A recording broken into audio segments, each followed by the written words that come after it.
Bonsoir à toutes et à tous.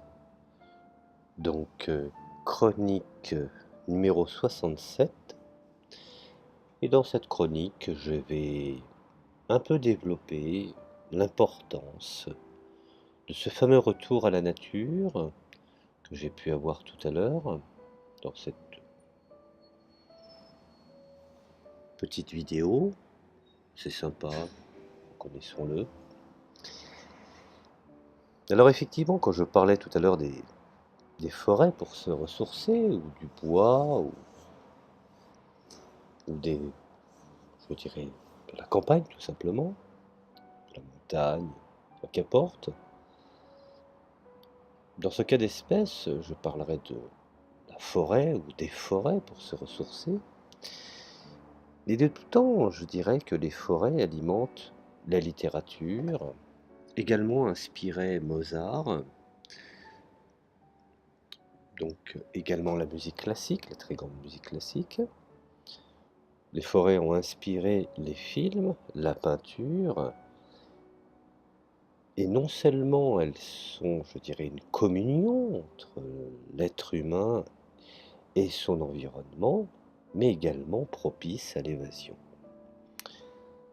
Nous pouvons constater qu'effectivement, pour ceux qui sont des adeptes du tourisme, par exemple, du tourisme naturel ou naturaliste, tout dépend comment on définit cette approche, cela peut se révéler une chance pour les forêts, aussi bien des forêts du Nord et du Grand Nord, que les forêts tropicales dans le monde. Nous avons effectivement aujourd'hui un retour à la nature, après la folie des grands axes et du monde, je dirais, des hautes technologies, et effectivement du brouhaha des grandes capitales, un retour de l'écotourisme caractérisé par le concept de voyage responsable dans les espaces naturels et la découverte de la nature, et de finalement au fond d'en savoir un peu plus sur ce qui nous entoure et ce qui a été finalement au fond notre source et notre origine. Nous pouvons constater qu'effectivement, cela est une des branches les plus dynamiques aujourd'hui, puisque nombre d'individus veulent retourner vers la nature et y vivre, y passer leur, je dirais, leur retraite bien gagnée, bien méritée, avec une, je dirais, nous avons une croissance de plus en plus développée chaque année, mais il faut savoir que les forêts sont aussi un formidable potentiel de découverte pour les siècles à venir. Et quand j'observe, je me dis, imaginez tout ce que nous savons pas encore sur ces forêts et qu'il nous reste effectivement à découvrir. Alors effectivement, je dirais que les forêts nous rendent un grand service, car les forêts sont, je dirais, la source d'oxygène de la planète. Alors à la différence de nos poumons qui absorbent, je dirais, de l'oxygène pour rejeter du dioxyde de carbone, les forêts absorbent le CO2 et rejettent de l'oxygène. Au cours des temps, les forêts ont produit l'oxygène qui a rendu l'atmosphère de la Terre respirable. N'ayons pas peur de le dire et surtout ne l'oublions pas. À l'échelle globale, les forêts jouent un rôle important dans le climat, séquestrant du CO2, gaz à effet de serre. Les arbres captent du carbone par le photosynthèse, dont une partie est incorporée dans les matières organiques et autres rejetées par la respiration indirectement par la décomposition des feuilles mortes, débris et racines mortes. Et on pourrait faire un bilan de ce flux carbone, qui est la quantité de CO2 fixée, qui est supérieure à celle rejetée, ce qui confère aux forêts un statut de puits de carbone. Le bois est composé à 50% de carbone et pour produire 1 m³ de bois, un arbre, transforme 1 tonne de gaz carbonique. À l'échelle mondiale, les forêts actuelles sont en mesure d'éliminer chaque année environ, grosso modo, 15% des émissions de dioxyde de carbone générées par l'homme par le processus de la séquestration du carbone. Bon, cela c'est pour l'explication un peu, scientifique. N'oublions pas que les forêts également ont des vertus médicinales. On estime par exemple à 50 000 ou à 70 000 les espèces de plantes utilisées en médecine, traditionnelle ou moderne, dans le monde. Prenons un exemple, rien qu'en Amazonie, ce sont au moins 1300 plantes répertoriées et plus, d'un quart des arbres qui sont exploités, pour leur bois.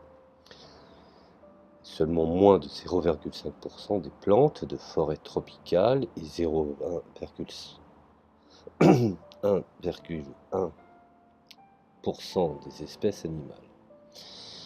Alors quand on examine pour leur valeur médicinale et leurs composants chimiques à ce jour, 70% des plantes identifiées comme ayant des caractéristiques anticancéreuses, cela bien entendu basé sur les chiffres du National Cancer Institute, et ne se trouve que dans des forêts particulières. De 25 à 50% des 640 milliards de dollars du marché de l'industrie pharmaceutique, aspirine, quinine, etc., trouvent leur origine dans, des composants ou des composés naturels. Le bois, qui est un matériau, noble et aussi essentiel, utile et indispensable. Je prends l'exemple simple qu'aujourd'hui, beaucoup de gens recherchent une petite menuiserie ou un menuisier, faisant fi effectivement et rejetant ce bois immonde venant des grandes distributions d'IKEA, recherchant des tables en bois, des chaises en bois, des secrétaires en bois et surtout des bibliothèques en bois, car le bois est indispensable. Il constitue les maisons, les fenêtres, le mobilier. Le bois brut est probablement, le plus direct et le plus visible des services rendus par les forêts. N'oublions pas que les impacts sont majeurs. La biodiversité peut en effet être réduite de 90% dans une plantation comparativement à une forêt naturelle. Prenons ce cas d'espèce où le bois nous sert aussi depuis des millénaires pour nous chauffer. Il est aussi utilisé pour en faire de l'énergie, par exemple. Les carburants modernes provenant de la biomasse, c'est-à-dire grâce à la forêt, nous pouvons bénéficier de papier composé de fibres de bois. La production de papier utilise quand même, selon la FAO, donc Food and Agriculture Organization, près de la moitié du bois coupé commercialement dans le monde, mais avec, un impact en surface relativement minime. Seuls 7% des forêts mondiales sont des plantations destinées essentiellement à la production de la pâte à papier.